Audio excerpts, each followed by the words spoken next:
നമുക്കുണ്ട് ഈ ഒരു മഴയത്ത് നല്ല ചൂട് കട്ടനോടൊപ്പം ഇതൊരെണ്ണം അങ്ങോട്ട് കടിച്ചാലുണ്ടല്ലോ മുരുമുരാ മുരിഞ്ഞ അടിപൊളി ഒരു പലഹാരമാണ് കേട്ടോ ഇന്ന് നമ്മൾ ഈ ഒരു പപ്പായ വെച്ചിട്ട് തയ്യാറാക്കണത്. അതുകൊണ്ട് തന്നെ നിങ്ങൾ വീഡിയോക്ക് സ്കിപ്പ് ചെയ്യാതെ കണ്ടോളി, വീഡിയോക്ക് താഴെ ലൈക്കും കൂടി ചെയ്തിട്ട് കണ്ടോളി. പിന്നെ നിങ്ങളിത് ഫാമിലി ഗ്രൂപ്പുക്കും ഫ്രണ്ട്സ് ഗ്രൂപ്പും ഒക്കെ ഒന്ന് ഷെയർ ചെയ്ത് കൊടുത്തോളി എന്ന് ഞാൻ പറയണില്ല, നിങ്ങൾ ചെയ്ത് കൊടുക്കും. കാരണം ഇത് ആദ്യമായിട്ടായിരിക്കും ഇങ്ങനെ ഒരു പലഹാരം നിങ്ങൾ കാണുന്നത്. അപ്പോൾ സമയം ഒട്ടും കളയേണ്ട.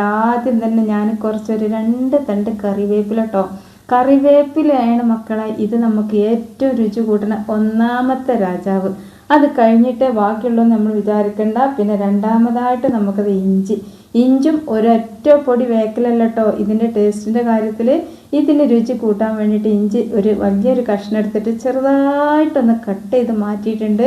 പിന്നെ നമുക്ക് മൂന്നാമതായിട്ട് വേണ്ടത് പച്ചമുളകാണ്. പച്ചമുളകിൻ്റെ കാര്യം പറയുകയാണെങ്കിൽ എരിവില്ലാത്തതാണെങ്കിൽ ഒരു 2 3 ഒക്കെ എടുത്തോളൂ, എരിവുള്ളതാണെങ്കിൽ 2 മതിയാവും കേട്ടോ. ഞാനിപ്പോൾ ഒരു 2 പച്ചമുളക് അത്യാവശ്യം എരിവുള്ളത് നോക്കിയിട്ട് ചെറുതായിട്ടൊന്ന് കട്ട് ചെയ്ത് മാറ്റിയിട്ടുണ്ട്. പിന്നെ നമ്മൾ ഈ ഒരു പലഹാരത്തിന് ഈ ഒരു കുട്ടപ്പനയും കൂടി എടുക്കുന്നുണ്ട്. ഉള്ളിക്കുട്ടപ്പനാണ്. ഏതായാലും ഈ വല്യുള്ളിനെ നമുക്ക് ഈ ഒരു പലഹാരത്തിൽ ഒഴിച്ചുകൂടാൻ പറ്റാത്തൊരു സാധനമാണ്. അതുകൊണ്ട് നമ്മുടെ അടുക്കളയിൽ എപ്പോഴും ഉണ്ടാകണോണ്ട് തന്നെ ഇതിനൊന്നും ഒരു പഞ്ചും ആരും വീട്ടിലും ഉണ്ടാവില്ല കേട്ടോ. അപ്പോൾ ആരും ഇത് ഉണ്ടാക്കാതിരിക്കേണ്ട. ഈ ഒരു സവാളനെ ചെറുതായിട്ട് കുനുകുനാ കട്ട് ചെയ്തിട്ട് എടുക്കണം കേട്ടോ. അപ്പോൾ ഞാനിപ്പോൾ ഇങ്ങനെയാണ് കട്ട് ചെയ്യണത്. നിങ്ങൾക്ക് ഏത് രീതിയിൽ കട്ട് ചെയ്താലും പാടില്ല, ചെറുതായിട്ട് കട്ടാക്കുക എന്നുള്ളത് മാത്രമേ ഉള്ളൂ.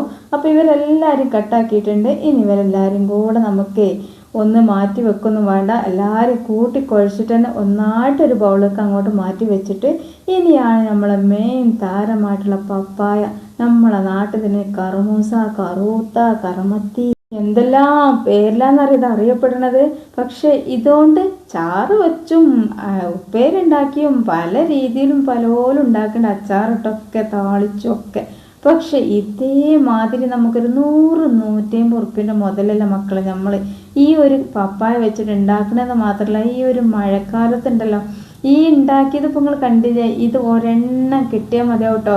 നമ്മൾ ഇതുവരെ ഒരു രുചിച്ച് നോക്കാത്തൊരു ഐറ്റംസുമാണ്. ഇതിൻ്റെ ടേസ്റ്റിൻ്റെ കാര്യം പറയുകയാണെങ്കിൽ ഒരു പപ്പായ കൊണ്ടൊക്കെ ഉണ്ടാക്കിയാൽ ഒരാളെന്നെ ഫുള്ള് കഴിക്കും. അത് ടേസ്റ്റാണ് കേട്ടോ. ഏതായാലും ഇങ്ങോട്ട് നോക്കിയാണെങ്കിൽ ഇത് ഇതുപോലെ ഒന്ന് തോലിയൊക്കെ ഒന്ന് ഇതുപോലത്തെ സാധനമൊക്കെ ഉണ്ടെങ്കിൽ ചെത്തുക, അല്ലാന്നുണ്ടെങ്കിൽ കത്തി കൊണ്ട് ചെത്തിക്കോളി, എങ്ങനെ ചെത്തിയാലും കുഴപ്പമില്ല. അപ്പം ഞാൻ ചെത്തലൊക്കെ കഴിഞ്ഞാണ് ഇങ്ങോട്ട് നോക്കിയാണെങ്കിൽ ഇതുപോലുള്ള സാധനം നമ്മളെ വീട്ടിലൊക്കെ ഉണ്ടാവുമല്ലോ. അപ്പോൾ ഇതെടുത്തിട്ടതാ ഒന്നിങ്ങനെ ഇങ്ങോട്ട് പീൽ ചെയ്യുമ്പോൾ നിങ്ങൾ കണ്ടില്ല, പഞ്ഞിക്കെട്ട് പോലത്തെ പീൽ ചെയ്ത് ഇങ്ങനെ കിട്ടണത് ഇട്ടാ. അപ്പം അങ്ങനെ കിട്ടുമ്പോൾ നിങ്ങളിത് ആദ്യം തന്നെ കൊത്തി നുറുക്കിക്കാണ്ടൊന്നും ഇങ്ങനെ ചെയ്യണ്ട. ആദ്യമേ ഇങ്ങനെ തൊലി ചെത്തിക്കാണ്ട് ഈ ഒരു ഫുള്ളായിട്ട് പപ്പായ പിടിച്ചിട്ട് ചെയ്തോളി കേട്ടോ. അപ്പോൾ നമുക്ക് എളുപ്പത്തിൽ ചെയ്തെടുക്കാൻ വേണ്ടിയിട്ട് പറ്റും ചെയ്യും. അപ്പോൾ ഇതിൻ്റെ ഉള്ളിൽ കുറച്ച് കുരുകളൊക്കെ ഉണ്ടാവും. പക്ഷേ ഈ ഒരു പപ്പായ ഞാൻ സാധാരണ ഇത് കട്ട് ചെയ്യുമ്പോഴൊന്നും ഒറ്റ കുരും കാണില്ല. ചില പപ്പായയിലൊക്കെ ഒരു 3 4 കുരുവൊക്കെ കണ്ടിട്ടുണ്ട് കേട്ടോ.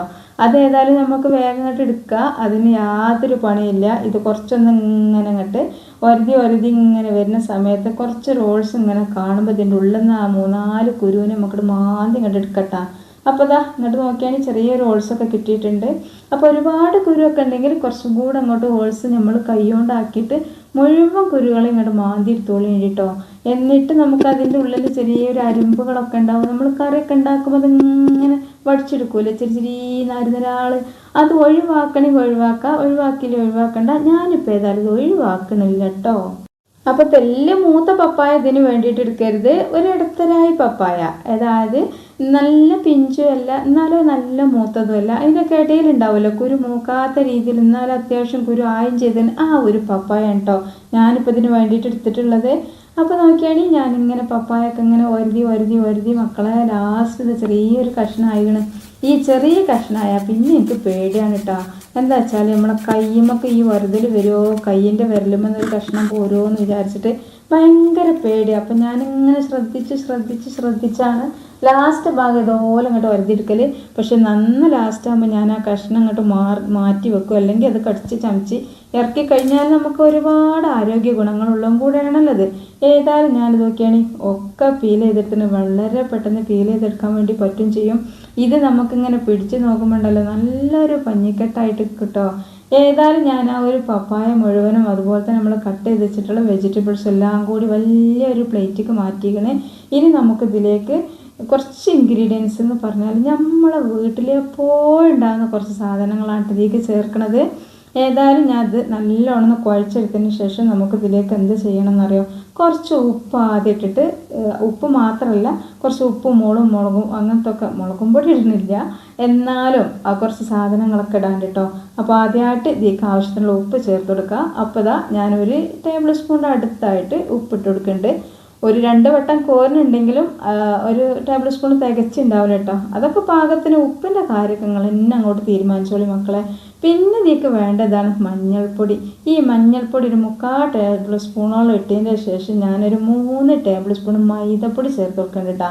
അപ്പോൾ ഇതാ 2 ടേബിൾ സ്പൂൺ ഇപ്പിട്ട്, ഇപ്പോൾ ഇതാ 3ാമത്തെ ടേബിൾ സ്പൂൺ ഇട്ട്.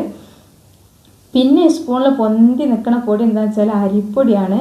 സാധാരണ അരിപ്പൊടി, കടയിൽ നിന്നൊക്കെ വാങ്ങിയ അരിപ്പൊടിയാണ്. ഇത് നമ്മൾ ചേർത്ത് കൊടുക്കണം എന്തിനാണെന്ന് വെച്ചാൽ ഇത് ഒട്ടും എണ്ണ കുടിക്കൂല. എണ്ണയിൽ ഇതൊന്ന് പൊരിച്ചെടുക്കുന്നുണ്ട് കേട്ടോ, എണ്ണ കുടിക്കൂല. പിന്നെ പോരാത്തതിന് ഇത് നല്ല ക്രിസ്പി ആയിട്ട് ഇത് കിട്ടും ചെയ്യും കേട്ടോ. ഈ ഒരു മഴയത്ത് ചൂട് കട്ടൻ്റെ ഒപ്പം കുറും ചെല്ലിക്കാണ്ട് തിന്നാൻ പറ്റുന്ന ഒരു സാധനമല്ലേ. അപ്പോൾ അതിന് വേണ്ടിയിട്ടാണ് അരിപ്പൊടി ചേർത്തത്. പിന്നെ നമുക്കിതിലേക്ക് ഒരു 4-5 ടേബിൾ സ്പൂൺ കടലമാവും കൂടിയാണ് ഇട്ട് കൊടുത്താലുണ്ടല്ലോ. കടലമാവ് നിങ്ങളെടുത്തില്ല എന്നുണ്ടെങ്കിൽ സ്കിപ്പ് ചെയ്തോളി, കാരണം എല്ലാവരും അടുത്ത് ഇപ്പോൾ കടലമാവ് ഉണ്ടായിക്കൊള്ളണമെന്നൊന്നുമില്ല. അപ്പോൾ അങ്ങനെയുള്ള ആളുകൾ എന്ത് ചെയ്യുക, ഇത് ഉണ്ടാക്കാതിരിക്കാതെ പിന്നെ എന്ത് ചെയ്യുക, കുറച്ച് ഇതിന് പകരങ്ങൾ മൈദപ്പൊടി ചേർത്ത് കൊടുത്തോളി കേട്ടോ. അങ്ങനെ ഏതായാലും കടലപ്പൊടി ഉണ്ടെങ്കിൽ അതന്നെ ചേർത്ത് കൊടുത്തോളി മക്കൾ. അപ്പോഴാണ് നമുക്കിത് പറഞ്ഞാൽ അറിയിക്കാൻ പറ്റാത്ത പപ്പായ വെച്ചിട്ടാണല്ലോ അത് ചെയ്തത് എന്ന് ആരോട് പറഞ്ഞാൽ ആരും വിശ്വസിക്കില്ല. അത്രക്കൊരു വെറൈറ്റി രുചിയാണ് കേട്ടോ. അപ്പോൾ ഏതായാലും ഞാനിതെല്ലാം കൂടിയിട്ട് നന്നായിട്ടൊന്ന് മിക്സ് ചെയ്ത് കൊടുക്കുന്നുണ്ട്. പിന്നെ ഇതിലേക്ക് വെള്ളം കുറച്ച് ചേർത്ത് കൊടുക്കണം. 2 ടേബിൾ സ്പൂൺ വെള്ളത്തിൻ്റെ ആവശ്യമുണ്ട്. അപ്പോൾ വെള്ളം ചേർക്കുന്നതിന് മുമ്പ് ആ ഒരു ഉപ്പും പൊടികളും എല്ലാം കൂടി എല്ലായിടത്തും എത്താൻ വേണ്ടിയിട്ട് കൈകൊണ്ട് നന്നായിട്ടൊന്ന് മിക്സ് ചെയ്ത് കൊടുക്കുന്നുണ്ട് കേട്ടോ. എല്ലാം കൂടി മിക്സ് ചെയ്യുക. എന്നിട്ട് വെറുതെ ഒന്ന് വിരലുകൊണ്ടൊന്ന് രുചിച്ച് നോക്കുക എങ്ങനെ ഇത് ഉപ്പുണ്ടോ നോക്കുക. അപ്പോൾ ഉപ്പ് കുറവാണെങ്കിൽ കുറച്ചും കൂടെ ഇട്ട് കൊടുത്തോളൂ കേട്ടോ. പിന്നെ നമ്മളിത് ഫ്രൈ ചെയ്ത് കഴിഞ്ഞിട്ട് ഉപ്പിടാൻ നോക്കിയിട്ടുണ്ടെങ്കിൽ ഒരു നിലക്കും നടക്കൂല മക്കളെ. അപ്പോൾ ഏതായാലും ഇതാ ഞാൻ മുഴുവനായിട്ട് ഇതുപോലെ ഒന്ന് മിക്സ് ചെയ്തെടുത്തിട്ടുണ്ട്.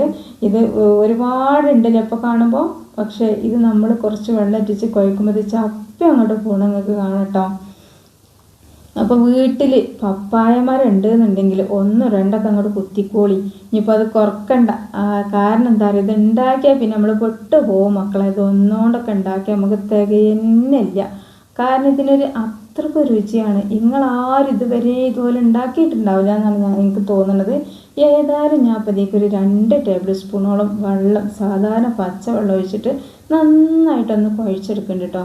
എന്നാലും നമ്മൾ പത്തിരിപ്പൊടി ഒന്നും കുഴക്കണ മാതിരി കുഴക്കൊന്നും വേണ്ട. ഇതൊന്ന് യോജിപ്പിച്ചെടുക്കുക, അത്ര പണിയുള്ളൂ. ഏതായാലും ഞാൻ മുഴുവനായിട്ട് ഇതുപോലെ ഒന്ന് യോജിപ്പിച്ചെടുത്തിക്കണേ. അപ്പോൾ ഇതിലേക്ക് കുറച്ചൊരു മഞ്ഞൾപ്പൊടി ചേർക്കണം എന്ന് തോന്നുകയാണെങ്കിൽ കുറച്ചും കൂടി ചേർത്തോളിട്ടാ. അപ്പോൾ ഏതായാലും എനിക്കിതിപ്പം കടലമാവൊക്കെ ചേർത്തുകൊണ്ട് തന്നെ അത്യാവശ്യം നല്ലൊരു യെല്ലോ ഷെയ്ഡൊക്കെ ഉണ്ട്.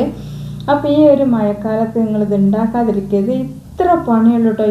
ഇതുപോലെ കുറച്ച് കനം കുറച്ച് പരത്തി ഒരു എണ്ണയൊക്കെ ഇട്ട് കൊടുത്താണ്ടല്ലോ. ഈ എണ്ണയൊക്കെ ഇട്ട് കൊടുക്കുന്ന സമയത്തുണ്ടല്ലോ ഓയിലാണ് കേട്ടോ ഞാൻ ഒഴിച്ചു കൊടുക്കുന്നത്. അതും ഹൈ ഫ്ലെയിമിൽ വെച്ച് തിളച്ച എണ്ണയൊക്കെയാണ് ഇട്ട് കൊടുക്കേണ്ടത്. എന്നിട്ട് കുറച്ച് സമയം ഒന്ന് ലോ ഫ്ലെയിമിലേക്ക് വെച്ച് കൊടുക്കാം. അതെന്തിനാണെന്നറിയാം ലോ ഫ്ലെയിമിലേക്ക് വെക്കണത്? ഇതിങ്ങനെ നമ്മൾ ഇട്ട് കൊടുക്കുന്ന സമയത്ത് ഈ ഓരോന്നും ഇങ്ങനെ കൈ കൊണ്ട് എടുക്കുക, കുഴക്കുക, പരത്തുക, വട്ടാക്കുക, എന്നിട്ടേക്ക് ഇടല്ലേ. അപ്പോൾ അതിനെന്താ പറയുക, ഹൈ ഫ്ലെയിമിൽ കത്തിക്കഴിഞ്ഞാൽ ആദ്യം ഇട്ടോലൊക്കെ ഇങ്ങനെ കരിയാൻ തുടങ്ങും, പക്ഷെ ഉള്ളറ്റ് വേവില്ല. അപ്പോൾ ഹൈ ഫ്ലെയിമിലിടാതെ ലോ ഫ്ലെയിമിലിട്ടിട്ട് നമ്മൾ എല്ലാ രീതിക്കും ഇങ്ങനെ വട്ടത്തിലാക്കി ഇട്ട് കൊടുത്ത് കഴിഞ്ഞാൽ പിന്നെ കുറച്ച് നേരം കൂടെ ഇങ്ങനെ ലോ ഫ്ലെയിമിൽ നിന്ന് ഉൾഭാഗമൊക്കെ ഇങ്ങനെ ആ ഒരു നല്ല തിളച്ച് ചൂട് തട്ടിയിട്ട് വെന്തെന്ന് മനസ്സിലാവുന്ന സമയത്ത് നമുക്ക് 1 മിനിറ്റൊക്കെ കഴിഞ്ഞിട്ട് ഒന്ന് ഹൈ ഫ്ലെയിമിലിട്ടതിന് ശേഷം നമുക്കൊന്ന് തിരിച്ചിട്ട് കൊടുക്കുമ്പോൾ നല്ല പുറംഭാഗം ക്രിസ്പി ആയിട്ട് നിൽക്കൂട്ടാ. അതിന് വേണ്ടിയിട്ടാണ് ഞാൻ ലോ ഫ്ലെയിമൊക്കെ ഇട്ടുന്നത്. ഏതായാലും ഇതാ നോക്കുകയാണെങ്കിൽ ഒരുപാട് എണ്ണയിൽ മുക്കി പൊരിക്കാനൊന്നുമില്ല, കുറച്ച് എണ്ണ ഒഴിച്ചു കൊടുക്കണോ. അത് പരന്ന പാത്രത്തിലാണ്. നമ്മൾ കുണ്ടുള്ള ചീനച്ചട്ടിയിലൊന്നും ചെയ്യാൻ നിങ്ങൾ ഒരുങ്ങണ്ട കേട്ടോ. അപ്പോൾ ചെയ്യണേന് കുഴപ്പമുണ്ടായിട്ടല്ല, പക്ഷെ അത് കുറേ നേരം വെച്ചിട്ടായിരിക്കും ഇതാവുക. ഇതാകുമ്പോൾ എന്താ പറയുക, നമുക്ക് 4-5 എണ്ണം ഒറ്റയടിക്ക് ഇട്ട് കൊടുക്കുക. അപ്പോൾ ഈ ഒരു പപ്പായ വെച്ചിട്ട് ചെയ്യുമ്പോൾ എന്താ പറയുക, നമുക്ക് 2 വട്ടം കൊണ്ട് തന്നെ ഫുള്ള് പരിപാടി കഴിയും കേട്ടോ. എന്തൊരു സിമ്പിളാണ് ഉണ്ടാക്കാൻ. പക്ഷേ ഇത് കഴിക്കാൻ മക്കളെ, ഇത് പപ്പായ കൊണ്ടാണ് ഉണ്ടാക്കിയതെന്ന് പറഞ്ഞറിയിക്കേണ്ടി വരും കേട്ടോ. ഇപ്പോൾ ഉള്ളി ചേർത്തോളന്നൊന്നുമില്ല, പക്ഷെ ഇഞ്ചി, പച്ചമുളക്, കറിവേപ്പില ഈ 3 കാര്യങ്ങൾ എന്തായാലും ചേർക്കണം. അതുണ്ടെങ്കിൽ മാത്രമേ ഈ ഒരു പരിപാടിക്ക് ഒരുങ്ങിയാൽ മതി കേട്ടോ. അപ്പോൾ ഇതിന് ഉള്ളും കൂടെ വയ്ക്കുകയാണെങ്കിൽ എന്താണെന്നറിയാം ഭംഗി. ഉള്ളിലൊട്ടും എണ്ണല്ല കേട്ടോ, ഒട്ടും. നിങ്ങൾ കണ്ടില്ലേ ചട്ടിയിൽ നമ്മൾ ഒഴിച്ചത് അവിടെ തന്നെ ഉണ്ടല്ലോ അല്ലേ, ഇത്രയും വട ഉണ്ടാക്കിയിട്ടും. ഇത് പപ്പായ വെച്ചിട്ടാണ് ചെയ്തതെന്ന് ഒരിക്കലും പറഞ്ഞറിയിക്കാൻ പറ്റില്ല. അപ്പോൾ അത്രയ്ക്കും രുചിയാണ്. അപ്പോൾ എല്ലാവരും ഇതൊന്ന് ട്രൈ ചെയ്ത് നോക്കണം. വീഡിയോയ്ക്ക് താഴെ ലൈക്ക് ചെയ്യാൻ മറന്നില്ല, ഈ ഒരു സമയത്ത് ലൈക്ക് ചെയ്യുക. പിന്നെ അഭിപ്രായങ്ങൾ നിങ്ങളൊന്ന് കമൻറ്റ് ചെയ്യട്ടോ. നിങ്ങൾ എന്തെങ്കിലും ഇതുപോലെ ഉണ്ടാക്കിയിട്ടുണ്ടോ എന്നുള്ളത് ഒന്ന് പറയട്ടാ. പിന്നെ എന്ത് ചെയ്യുക, നിങ്ങളെ ഫാമിലി ഗ്രൂപ്പും ഫ്രണ്ട്സ് ഗ്രൂപ്പും നിങ്ങൾ മസ്റ്റായിട്ട് ഇതൊന്ന് ഷെയർ ചെയ്ത് കൊടുക്കണം. കാരണം പപ്പായ എല്ലാവരും ഉണ്ടാക്കട്ടെ, കഴിക്കട്ടെ. അപ്പോൾ ഇൻഷാ അല്ലാഹ് ഇനി നാളെ ഇതേ സമയത്ത് ഇതിനേക്കാളും നല്ലൊരു അടിപൊളി വീഡിയോ ആയിട്ട് വരും കേട്ടോ. അതുവരേക്കും എല്ലാ കൂട്ടുകാർക്കും അസ്സലാമു അലൈക്കും.